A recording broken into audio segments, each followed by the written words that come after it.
I think we're ready to start, Paul. Why don't I take it over to the presentation?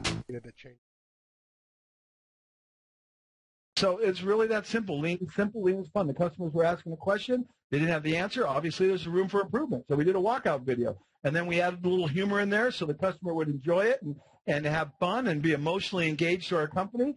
And now we produce videos like they're going out of style. A customer calls us with any technical question on our products. You know what we do? We shoot a video. Do we shoot a video and post it to the website 2 weeks later, a week later, a day later? No. How about within 5 minutes of someone calling us and they ask us a question, we'll shoot a video, either send them the video or post it to YouTube to answer their question. People are astounded. They go, I've never seen a company ever in my life deal with a customer like this. No, well, first of all, we love our customers. We're servants to our customers. And second of all, it should be fun, it should be easy, and we should deliver the value of what you want, and you want a clear, salient answer that removes all questions to what you're asking. And we found that producing it through doing videos, are we perfect? All of our videos. There isn't a video that we've ever made that's perfect. Are there unprofessional aspects to all of our videos? Every last one. We don't care about perfection. We care about continuous improvement, and that's the way we live our life. Okay, this was my first desk, typical office like most people, 4 walls, we have a bookshelf, computer, drawers, a computer screen, lots of up and down, a chair. Every time I got interrupted, I was up, then I was down, up, then I was down, lots of waste. And then I went to a stand-up desk, so let's go take a look at what that looked like. Okay, welcome to my next office. Beautiful office, all stand-up. Even the conference table right here is stand-up. We used to have big cushy leather chairs. They all went away. Now we stand around a conference table and guess what? The meetings don't last very long.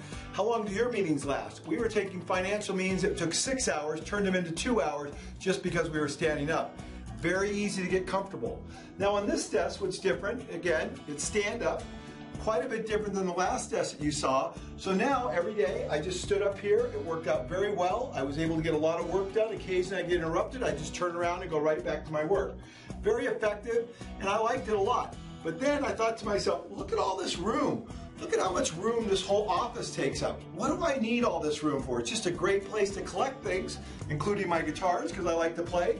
Let's go to my next office and you'll see what that looks like. Okay, welcome to my next office. Very small, very compact, not nearly as opulent as the other ones, not that the other ones were that opulent, but this is much different. Now we took a rack from Costco, we took a metal rack here, we put a particle board top, we painted it. I have my printer right here, very fast, very easy to access. I have the monitor on top. As you can see, I'm standing up, I'm not hunching over. I have a microphone right here that I do a lot of recording on that works very nicely, and it's quite effective. But still, why do I need all this space? I can't quite figure it out. Now, the way this all came about is I have a friend who runs a much bigger company than me that has a much smaller desk than me. And we're kind of having a contest to see who's got the smallest desk.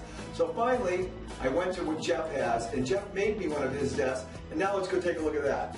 Okay, here's my office. You say, what? Yeah, I'm on the shop floor. My friend Jeff Koss has a company much larger than mine. He has a factory floor where he has 30 of his executives actually on the shop floor on stand-up desks.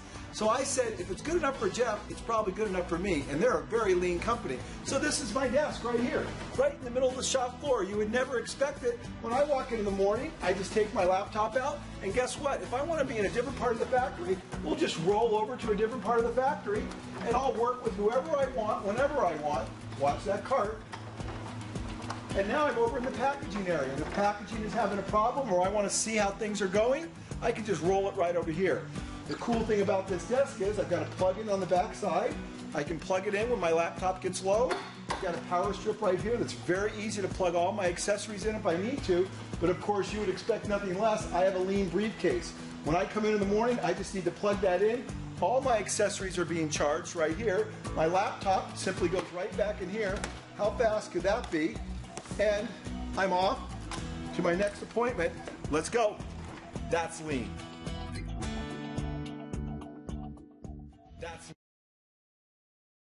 So at the end of the day, we try to think lean about everything we do in our office, in our factory floor, in the way we make lunch, in the way we make our toilets, everything we do. And we teach people the best way to build this culture is to actually take videos, because videos are interesting and they're engaging and they convey a lot of emotional energy, and everybody's kind of interested. We're living in the YouTube age, and millions of hours of YouTube video are being uploaded as we're speaking.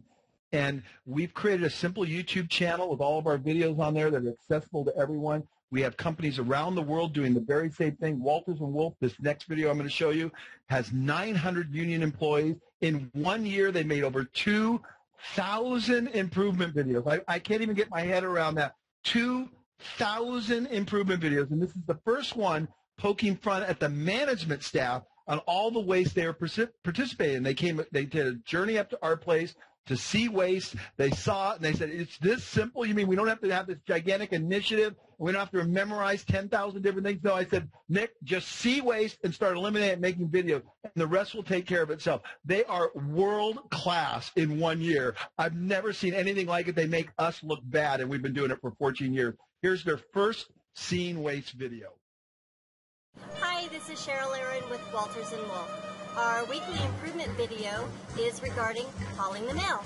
Here is our improvement opportunity. We're currently looking at the annex building where 38 people work. On a daily basis, we need to walk to the big house to collect our mail, which is all the way over there. Hey, Greg. Hey, Nick. Where are you headed? Good mail. All right. Have a nice walk.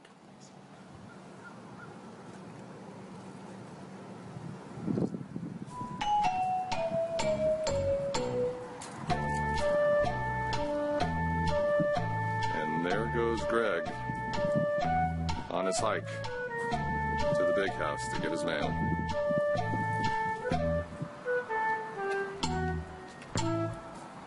Hey, Greg, lots of mail today? None today. All right. They're all good. That's a bummer. Thanks.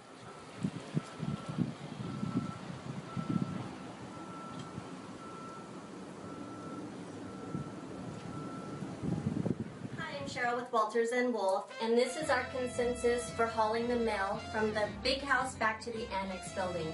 We have approximately 38 people. At 4 minutes and 30 seconds a person, it takes 171 minutes per day, 855 minutes per week, 3,420 minutes per month, 41,040 minutes per year, 684 hours of wasted time.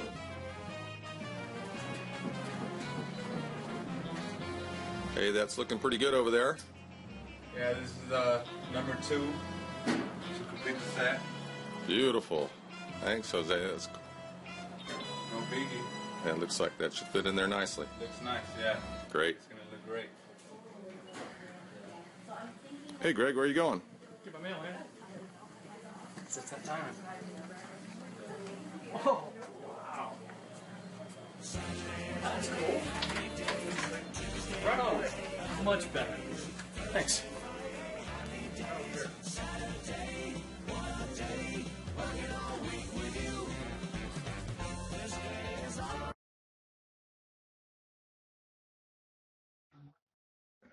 That got eliminated along with 2,000 other improvements that have saved them millions of dollars, and more importantly than saving them millions of dollars is making work more enjoyable and easier for the people who work at Walters and Wolf.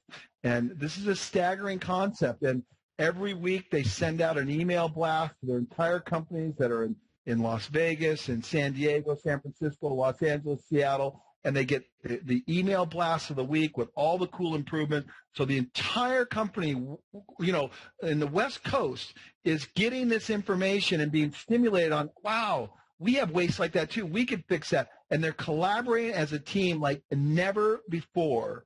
It is really unprecedented what happens when you keep it this simple and make it this fun. And so we've taught this to companies around the world. This next one is Lean Emma. But I think I want to skip through this one, and I want to skip right to the end to where fix what bugs you. This is it. So at the end of the day, all we're doing is teaching our people to see waste. We sweep, sort, and we standardize. We make a small improvement, and we're fixing what bugs us. And I always like to add a little humor as often as I can. I was speaking one time in Dallas, and a guy came up to me after I spoke and said, Paul, that was a great presentation, but you could improve. And I say, really? It doesn't surprise me. What can I improve? That, you know, you need to have a funny way to close your talk. And there's a skit that Saturday Night Live did called Fixing What Bugs You. And I said, I never heard of it. I went online, I watched it, and I said, oh, my gosh, this is the best thing I've ever seen. And you're going to watch this, and we're going to close with this because nobody does it better with more humor than Saturday Night Live. Hello, Seth. Hello, Amy. Hello, Seth and Amy. Okay, Oscar, last week the stock market was up nearly 500 points, and yesterday it was down more than 400 points. Do you see any hints that this roller coaster ride will be ending anytime soon? Very good analogy, Seth. The market is very close, it's very much like a roller coaster ride, and I do believe it is about to end. But before we get off, we will come to find that our digital camera has fallen out of our shirt pocket, our brand new Ray-Bans have flown off our head, and we are about to financially bomb on ourselves. Well, so what do we do? Well, it's actually very simple. Somebody needs to get on top of the situation and fix it. Seth, I haven't slept in 2 weeks. Somebody needs to look at this mess and fix it. Tomorrow morning when I have my bowl of whole grain Cheerios, the morning paper better read, "It's been fixed." So what exactly should be done? Well, it's not rocket science, Seth. It's a simple 3-step process. Step 1, fix. Step 2, it. Step 3, fix it. Then repeat steps 1 through 3 until it's all fixed. This is a lot of the same advice you gave last time. That's true, Seth. Very similar. But let me ask you, has it been fixed? Absolutely. So this is you. This is 2 Second Lean. They can find everything here. If they want to join the community, we're at likerleadership.com/community. Wonderful. Everybody's got access to it. Now let's open it up for questions if you're okay, Paul. And I'll promote some people as attendees. Let me just promote some people as attendees. If they want to be, you know what? I'll let you raise your hand or ask a Q&A and I'll promote you. In the meantime, Charles, is he gone? He got on his flight. Let's go with Daniela. Go ahead, ask a question. Norman, by all means, ask a question or tell us something we need to know, Norman. What you've synthesized in such a short period of time, as I said, I've been working 30 years on it. I'm so happy to be here today. You're absolutely one. I take people to Japan. I don't have to go to Japan. I just have to go visit you. Oh, gosh, you're so funny. Thank you so much. Oh, my pleasure. I'm just so happy there was some value added. That is so encouraging to me. That is fantastic. Just keep learning. That's all we do. Just keep learning and poking fun at ourselves because we make so many mistakes. But absolutely. We keep getting better. Mike Vaughn, do you have a question? Your hand's up. Yeah, I do. Oh, sorry about that. First off, thank you very much. This is just incredible. You're welcome, Mike.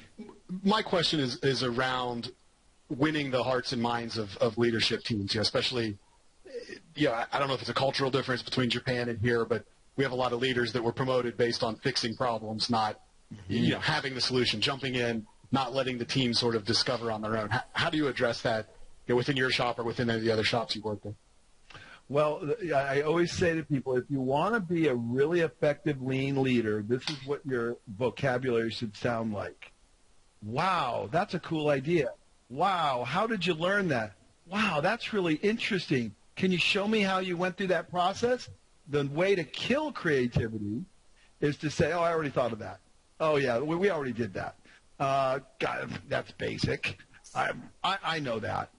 If you want to kill creativity, that's what comes out of your mouth as a leader. If you want to encourage creativity, you let people make a mistake. That's what I do every day. My people make so many mistakes, it's unbelievable. But that's how Edison created the light bulb. He made the mistake 1,000 times until he figured out what worked. And really, so much of learning is about that. So we've created a culture where you're free to make a mistake. And, of course, we're making very small mistakes. So recovering from them is not as big a deal. If we make gigantic, huge cataclysmic-type changes, tectonic-type changes, then the consequences can be dire.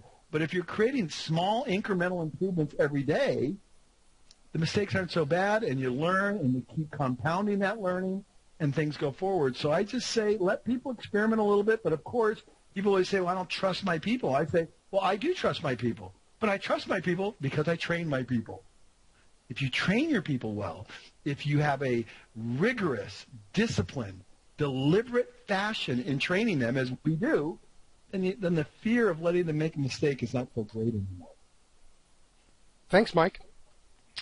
Excellent. Thank you. Okay, Norman, Paul, Steve, Dan, Peter, anybody? I'm curious, though, I didn't ask Mike, I should have asked, did I answer his question? Let me take him off mute. Mike, did he answer your question? Yeah, absolutely. I'm furiously taking notes. Definitely. Thank you.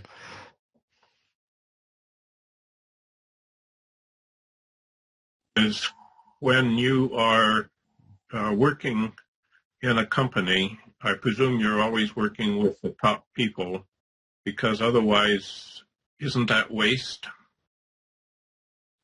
You're asking me, Paul, if I'm always working with the top people? Yes. Well, what I always do is I work with the top people and drag them right down on the shop floor. That's the only place that any value is added anyway. So, I mean, get out of the office. If a consultant comes in and wants to put you in a conference room, run like hell. I mean, you want to be on the shop floor where the work's being done. That is where the value is. And I always, if I'm working with a top leader or someone at a low level, it's always where the work is being done. That's where we go and see. Get your boots on. Get your boots to. You know, it's always on the shop floor. I'm always on the shop floor. I was on the shop floor this morning working before I did this thing. It's just what I do, and it's where all the action is. Thank you. A question, Paul. Mm-hmm. How do you bring your management to the shop floor? Peter, I don't know if I understand the question completely. Can you elaborate just a little more? In our company, management has a lot of meetings, but they are not going regularly to the Gemba. So how can you motivate your management or make it fun for them to come to the shop floor, to the place where the action occurs? Well, I'm going to say something that's going to maybe flummox some people, but that is all this is a very slow and deliberate process. There is no big sweeping changes that I recommend. And you obviously want to get them to get to the shop floor because you're going to show them that's where the value is added. So they're eventually going to want to end up on the shop floor like I ended up on the shop floor. I wasn't on the shop floor for years and years and years after I'd done lean. I mean, I didn't get on the shop floor until 7 years after I did lean. But I get now leaders who have only been doing, a 2-second lean version of lean. They're on the shop floor within 2 months. I mean, that's how fast it happens. For me, it happened much slower because I didn't know what I was doing. I was just wandering around the wilderness, if you will. But I think the idea is you need to teach them where the value is and slowly and deliberately get them connected with that value. And the best way to do that, to be honest with you, Peter, I don't want to simplify it or dumb it down, but you need to do videos. You need to show people through the interactiveness of a video all the cool improvements that are happening in a bank. I know I work with Tetra Bank in Slovakia. I mean, they got 70,000 employees. They're gigantic, right? And they have made all kinds of great videos demonstrating all their improvements, and that connects the leaders at the shop floor level because they see that's where the excitement is. But if they don't see the excitement of all this transformation occurring, they're going to stay cloistered in their office. Did I answer your question a little bit? That's a tough question. Yes, you also did very good. Thank you very much. Thank you. Are there any more questions? Rather than a question, I just have a comment. This is Dan. Yes, Dan. Paul, I just appreciate your enthusiasm and your joy about what you've accomplished and what you are willing to share with all of us and anybody that wants to listen about getting rid of waste. And so I just appreciate the fresh approach, the simplicity, and I think it makes it feel doable, and people aren't thinking they got to get a PhD in lean. So thank you. You're very welcome, Dan, and I appreciate that comment as well. I always say I had to make it simple because maybe I'm not the brightest guy in the world, and I just had to figure out a way to make it simple so I could understand it and latch onto it. And in doing so, it turned out maybe there's a lot of other people that felt similarly to the way I felt, that things are just too complicated. So I tried to distill it down to those very simple concepts that we can just repeat as a good, rigorous discipline daily and get an astounding, not a good result, an astounding result. Every company I know that is doing this, everyone is not having good results. They're having outrageous, unbelievable results. I guess that does raise a question. Are they having trouble grasping onto the training component, the investing in their people before they go to work? Well, that is definitely a hard one for a lot of leaders because there's a return on investment. They want to go, you want me to spend I spend $2,000 a day teaching my people. That's what it costs me, right? And so people can't get their head around that. But, man, I'm a long-term thinker, and that's what Toyota's all about. It's all about long-term. And the more they see the results, I always tell people start slow. Don't look at FastCap and try to emulate FastCap. Lean needs to look like you. It needs to reflect your culture. But start slow and be deliberate. And invariably what happens is they start to see the results. Basically what they start to see is the excitement and the energy in their people that has never existed or existed in a distant land. And that energy and excitement and creativity gives them the mental fortitude to say, I'm going to continue to invest in my people. I'm going to make this happen. So even FastCap started with SlowCap, right? Oh my gosh, we're still SlowCap. I mean, I'm telling you, I'm embarrassed when you look at the inventory we have, when you look at everything that we have. I'm embarrassed by Toyota's standards. Toyota is magical, but I also know that Toyota's been at it a long time, and we'll get there eventually. And the bottom line is, it isn't about being there. It's about the journey and the enjoyment of learning and changing people's lives. That's what motivates me to keep going every day. Okay, I'd like to invite two people to talk, and then I think we're going to wrap it up. Actually, three people. Daniela, you're in Germany. Please say something, and then Norman Bodek, and then Steve Dokas, and then we're going to wrap up. Okay, this is Steve Dokas, Paul. Paul, one of the things that you bring to your 2-second lean is that certainly you say energy and excitement and your passion. And that's missing in many, many companies where the leaders themselves, excuse me, or the executives or sponsor of a program just don't get involved. They kind of hand it down by the old management by objective routine through the process. So you certainly make the difference at FastCap because you continue to sustain it, because that is typically one of the hardest problems in lean is to sustain the program. How do you get those executives? You mentioned earlier, do some videos and get them involved, but how do you get them excited? How do you get that energy? How do you get that pizzazz, that wow you talked about?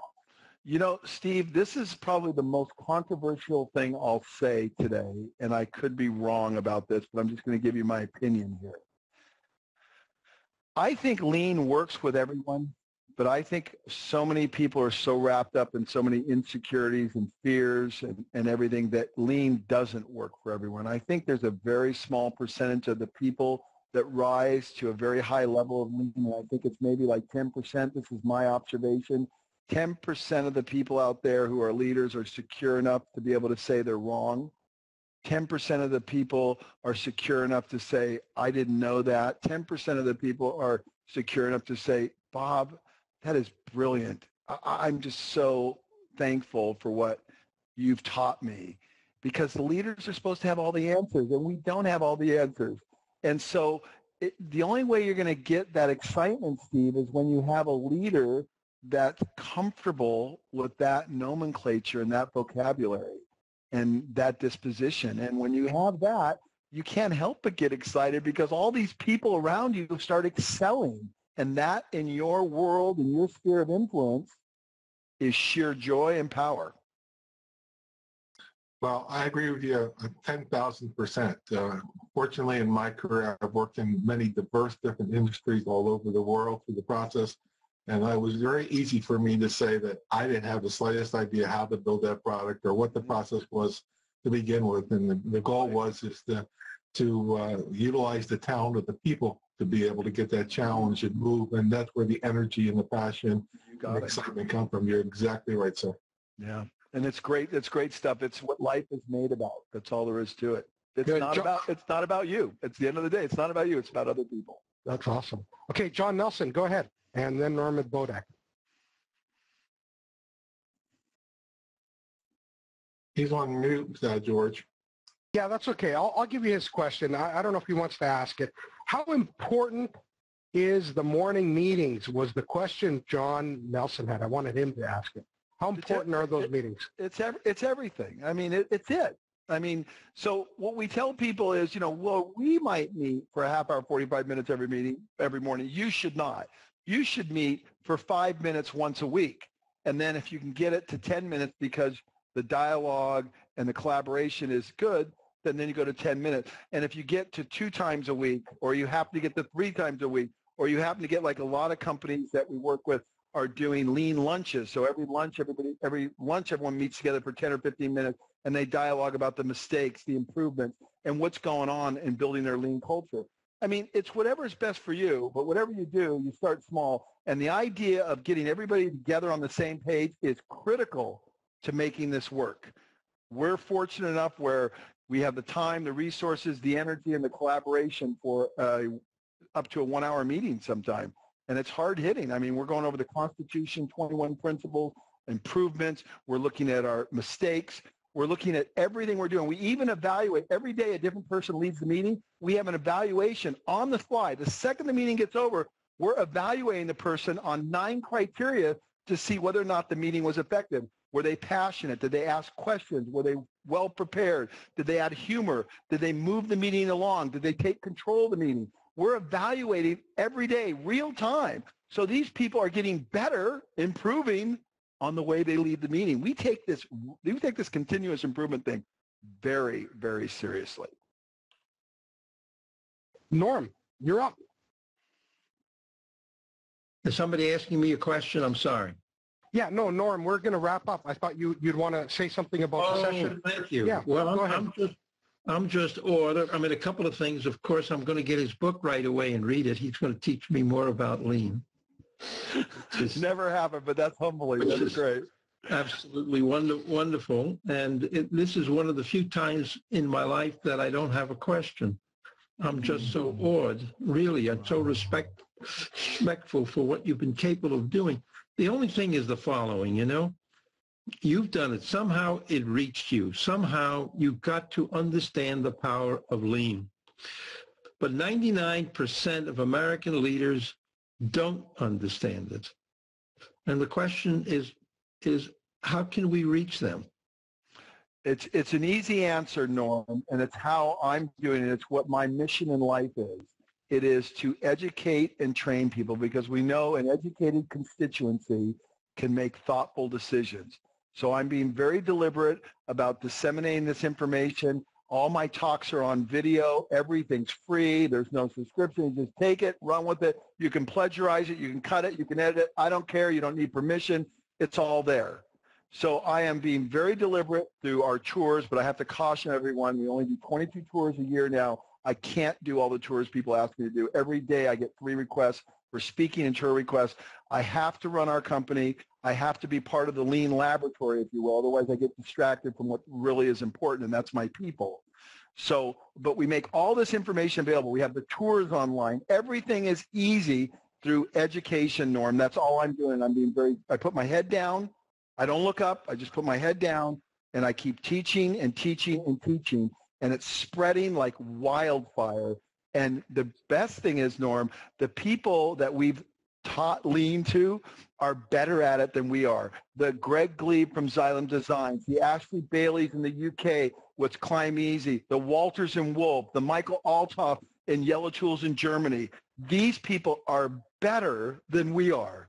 It is so exciting to see the collaboration and the friendship that I have gained by just teaching this information, and it's spreading like wildfire. And I'm not going to worry about the failures. I'm celebrating all the successes that are happening globally, and that's all I'm doing, and that's my I mean, you really have it, and you're doing what you can by spreading it quickly. The unfortunate thing, though, is in America, the message that's sent out today is to cut costs, Mm-hmm. And the first thing they cut is educate and train. Right. And they don't realize what you've done will get them the reduced costs. And they'll get them happy people. I mean, 70% of American workers hate their job. I know. Isn't it crazy? It is crazy. And it doesn't have to be. And there's actually a better way, a simpler way. a more cost-effective way, but people don't understand long-term thinking. I'm very fortunate, Norm. My father was an engineer at General Dynamics, and I think from a very early age, I was embedded with the idea everything is long-term, nothing is short-term. And so I've been fortunate to have that deeply embedded in me, and I don't think a lot of people think that way nowadays. It's not our culture. So I think that's one of the things we have to learn to overcome. Well, thank you. I mean, I've gotten so much from you today. I'm going to send you 2 of my books just as a little gift to return. You're awesome. The favor what you gave me. Thank you so much, Paul. Thank Pleasure. you, Norm. Pleasure to meet you, too, and thank you for all you've done. Thank you. George, thank you for putting this on. It's just so energizing, and the people are awesome. I'd like to make one comment, George. Yes, Paul, go ahead. To Paul Akers. You slipped by something very quickly that I don't think most people caught about that morning meeting, and it's very important. You said, we study the Constitution, and if they didn't hear that word, they would think this was still about lean. But what you're doing is, at your factory there, you're educating the total person. That's in right. many other things because of what that 1 hour meeting is, and I didn't want the attendees to miss that. Absolutely. We study history, culture, literature, music. I mean, if we have people that are smart and can grasp all different areas of life, then they can obviously be better problem solvers. So we spend the time, and most people come to our morning meeting, they go, why did you just teach about the 13th Amendment? What does the 22nd Amendment have to do with lean in your factory and making money and serving your customers? I said, it has everything to do. We've got this fabulous country that we were entrusted to because somebody sacrificed for us. And if we don't understand what it is they gave us, how in the world can we protect it, nourish it, care for it, and make sure that we keep it on track? So it's my obligation as a leader to make sure I pass that on and educate the people that are in my sphere of influence. So we do it every day, and we're very rigorous about the way we do it, and it pays huge dividends. Okay, I don't know. Paul, I know you're ready to go. You have to be going for a break soon, but I'll do this like popcorn. 3 seconds go by, meeting's over, and thank you very much, Paul. Thank you for everything. And if anybody wants to fire away the last question, go ahead. And really appreciate everything, and I'm waiting for that video for you to send it to me, and we'll talk. I'll give you a call later today sometime. Take care. Paul, as Mr. Panos said on YouTube, you are Greek. You are correct. I always say certifiably crazy, too. That's nice. You have a wonderful day. Okay, guys, thank you very much. Bye-bye. Bye. Thanks, George.